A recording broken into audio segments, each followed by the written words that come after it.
Hi everyone, Steve Alquist, Uprise, Rhode Island. You know, across the country, in response to last year's summer of protest, Republican lawmakers have been proposing bills targeting activists. These bills are blatant attempts to circumvent the First Amendment right to speech, assembly, and protest, and to criminalize behavior of people calling for racial and social justice. But in Rhode Island, it's not Republicans leading this charge, but 6 Democrats, led by Representative Arthur Corvese, District 55 in North Providence. Corvese has attempted multiple times in recent years to criminalize, to the point of a felony, the behavior of protesters. The reps signing on to Corvese's most recent bill include Norrit, Hawkins, Azzanaro, Casey, and Phillips, among the very worst the General Assembly has to offer when it comes to civil rights. Corvese's most recent bill is yet another attempt to increase the penalties on protesters who block highways. It does so by altering the law against disorderly conduct. In this new bill, highways doesn't just mean interstate thoroughfares. It's broadly defined as highway, street, sidewalk, railway, waterway, building entrance, elevator, aisle, stairway, or hallway. Mind you, marching your protest onto, let's say, Route 95 and blocking traffic is already illegal. The state police have never had a problem arresting and prosecuting people who protest on the highway. Believe me, I know. I was there every time it happened in the last 8 years. State police use pepper spray, issue threats, initiate violence, and conduct arrests with reckless abandon. But for lawmakers like Corvese, this isn't enough. He wants to make sure that protesters serve hardcore jail time.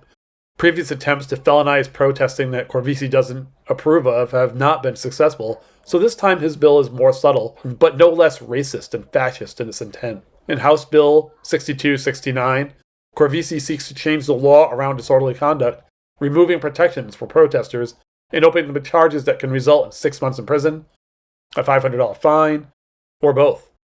Not a felony, but something that could have profound and life-altering consequences for young people protesting in the street because they are sick of being shot and killed by the police. And remember, blocking a highway like 95 is already a crime, and we already arrest people and prosecute them for it. Corvese's bill cleverly carves out an exception for lawful picketing or lawful demonstrations related to labor disputes, a cute way to avoid having this bill be opposed by labor organizations. Just over a year ago, Corvese's dislike of the Black Lives Matter protests that erupted across Rhode Island, the United States, and the world manifested in his attempt to ban the wearing of masks and protective gear in public during protests and demonstrations. Protective gear being things like helmets and goggles, because what kind of future would it be if we tried to stop Orwell's boot from stomping us in the face forever, right?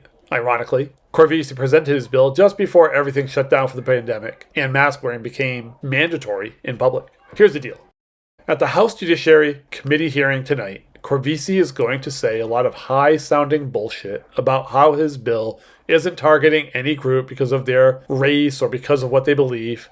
He will describe this as a law and order bill and say that his intention is public safety. But this bill is not that.